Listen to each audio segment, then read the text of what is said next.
You might have seen on the news that earlier this month, 4 major retail stores were accused of selling herbal supplements that didn't contain any of the active ingredients listed on their labels.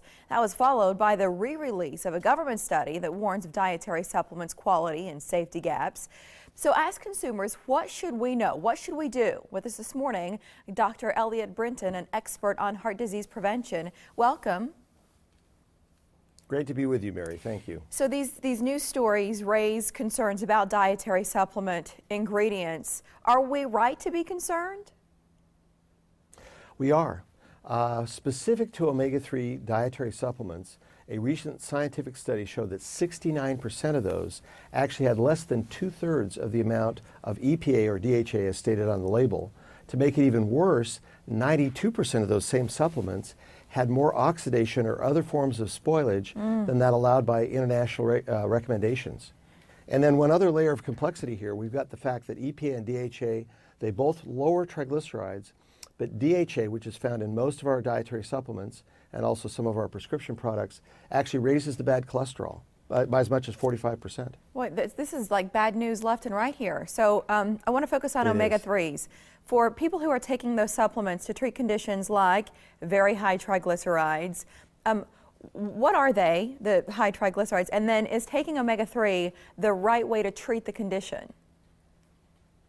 Okay, first of all, triglyceride is just fat. Yeah. We eat it in our diet, we store it in our body, sometimes a little too much, and then we also have it circulating in the bloodstream in a little packet called a lipoprotein.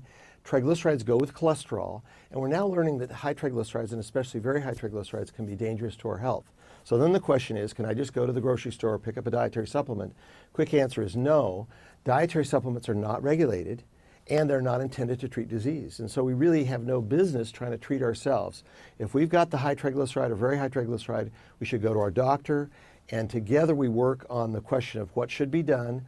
If we need an omega-3, it should be a prescription omega-3 because that's the only regulated source of omega-3 in the U.S. I almost think I'm going to hit a nerve here. So supplements are sometimes called over-the-counter drugs or OTCs.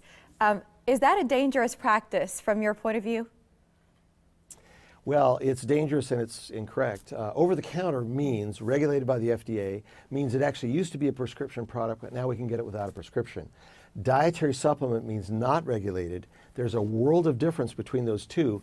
And you and I will, in our casual conversation, just say over-the-counter, but we actually don't realize that in some cases that means a dietary supplement. And there's a world of difference between those two. So be really careful with the term over-the-counter because it doesn't mean dietary supplement. It means used to be a prescription, and now we can get it without a prescription. That's a world of difference, especially in the world of omega-3, where the dietary supplements are not regulated and they're not what they say they are and can have harmful stuff in them. Why is it important to talk to your doctor before taking any supplements? And then could you give us a few specific questions to ask or concerns to raise throughout those conversations? Well, first of all, a dietary supplement can interact adversely with any disease we may have or may be in the process of getting. Secondly, those dietary supplements can interact adversely with any prescription medication or over-the-counter medication we're taking. And so we just have to be really on top of things. And the question to ask, I guess, would be, do I have a high triglyceride level? We don't focus on that as much as cholesterol, and yet it's very, very important. And then if we do, then the question to the doctor is, okay, so what should I do about it? And of course, diet and exercise can be very helpful, but in many cases we will need a prescription product. And one of the prominent prescriptions for lowering triglyceride levels are prescription omega-3.